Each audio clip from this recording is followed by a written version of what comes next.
These men appear to be working on board a train, yet the government's case for High-Speed 2 makes the assumption that train time is downtime. I'll be asking the Rail Minister why the nation's auditors are so unimpressed.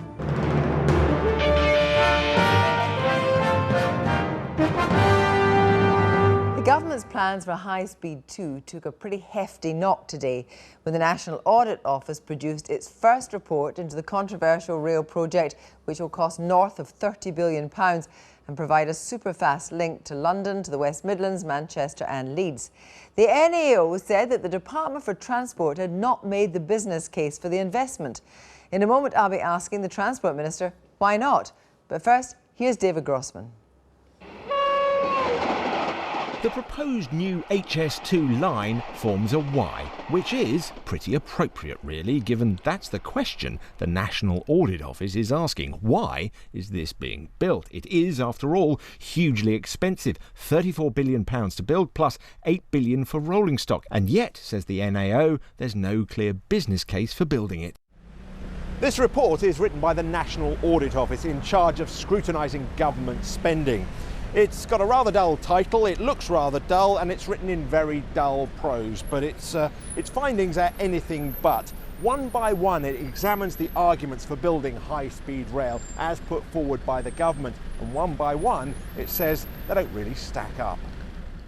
Essentially, the government has put forward three arguments for building HS2. There's the economic benefit to the country as a whole, there's regional development for the Midlands and the north of England, and there's improving capacity for the rail network. But one by one, the NAO pulls these apart. I think it's a damning report.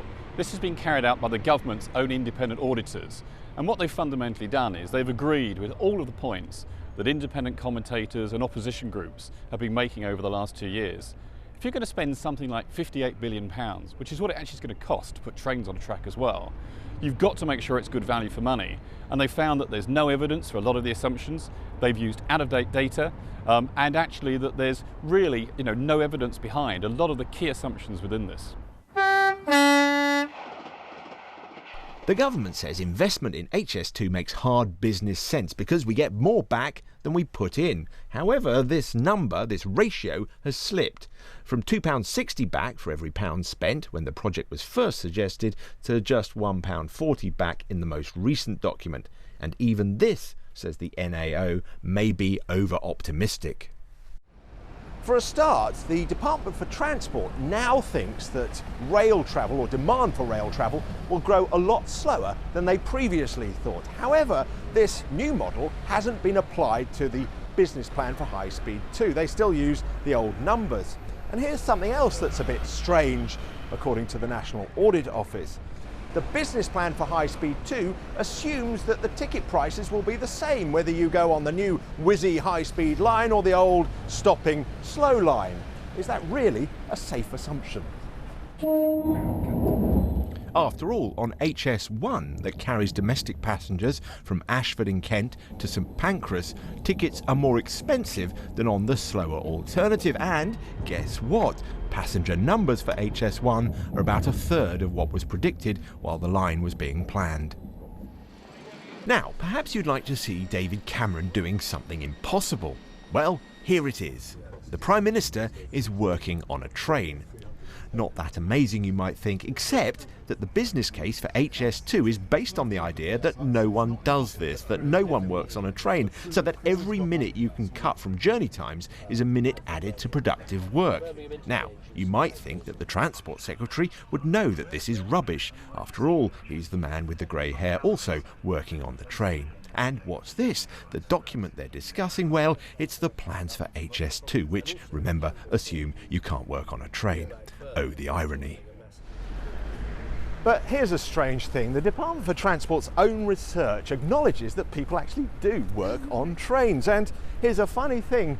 Their research also shows that if you cut journey times, people don't necessarily use the time saved to do any work. They actually enjoy themselves. And here's another funny thing. If you cut journey times beyond a certain point, they don't do any work at all. They figure it's not worth getting the laptop out.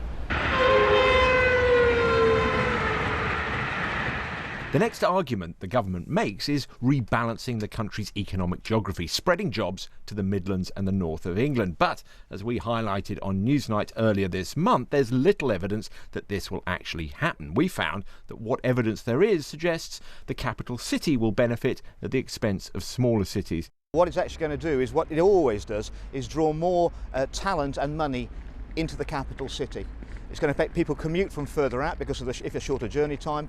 Now, do you think someone in London's going to think, oh, we've got a high-speed rail link, there's a good play on at the Hippodrome at Birmingham, we'll nip up there and have a meal in Birmingham? Or do you think it's going to draw people to spend money in the capital, and it'll be the latter? The final reason we're told we need HS2 is to increase capacity.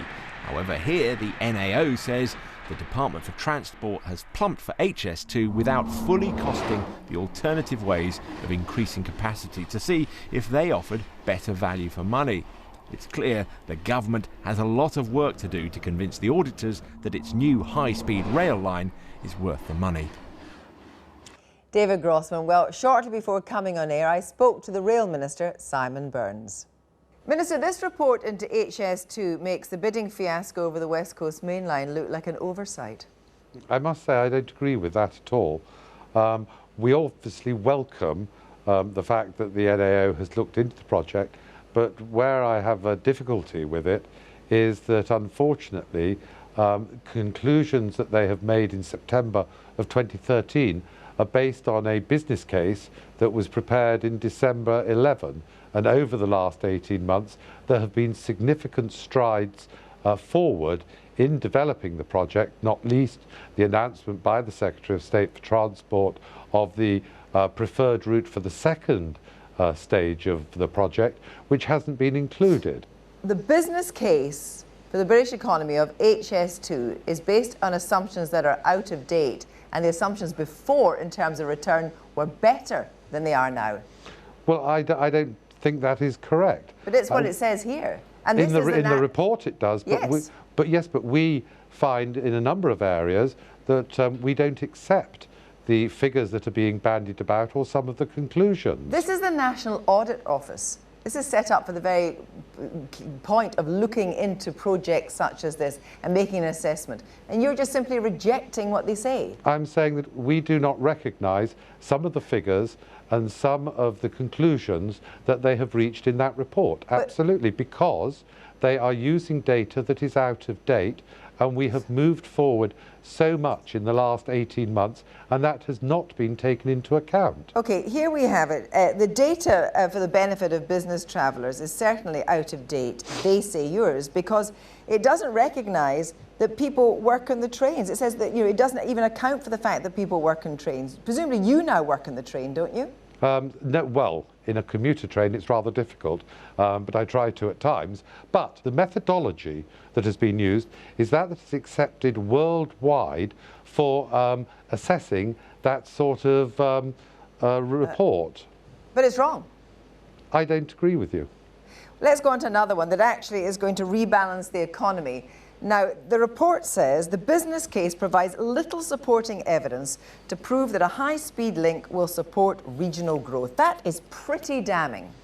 Yes, but what we have seen, and the evidence is shown in other parts of the world and in England where we have a high-speed train, that where you have high-speed rail, there is regeneration, there is job creation, particularly where the stations are placed and the depots, and that helps to be an engine for growth and regeneration. Do you honestly believe there is no better way to spend £30+ billion?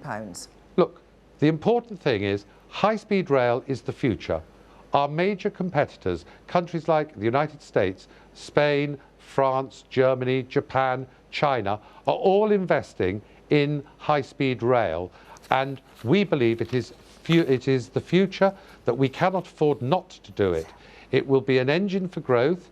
It will ensure that 8 of our 10 largest cities are closer together and greater access. It will increase or improve journey times. But what is even more important than that is that we are running out of capacity on our conventional rail network. Are we? Really? Yes, we are indeed. If you take the West Coast Main Line, for example, it is estimated that it will be full to capacity by 2025. Isn't it the case that even if the business case is eroded down to nothing, that in fact you'll get a 70 pence return for every pound that you spend, it won't matter at all, because it's not about the business case, it's about showing that as a country we can have a high-speed rail link. In fact, the business case doesn't matter at all.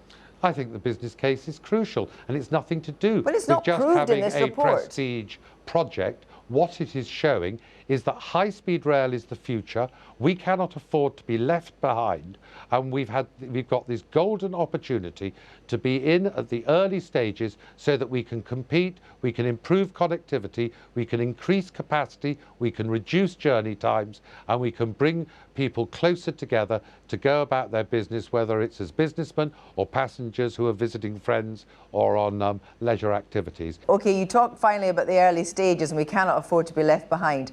2033, there's no other country that would take as long to make it as this one. Well, ironically, you're saying that, but the National Audit Office report says that we're moving too fast. Well, you don't believe them anyway? No, I don't. I don't believe them in that respect. I think that what we have got to do is to get on and go ahead and get it done as soon as possible. But as you are aware, there are a number of procedures, not least the parliamentary ones, which means that it is a lengthy procedure. And that is why we can't afford to hang around and wait, but we have got to get on with it. Minister, thank you very much indeed. Thank you.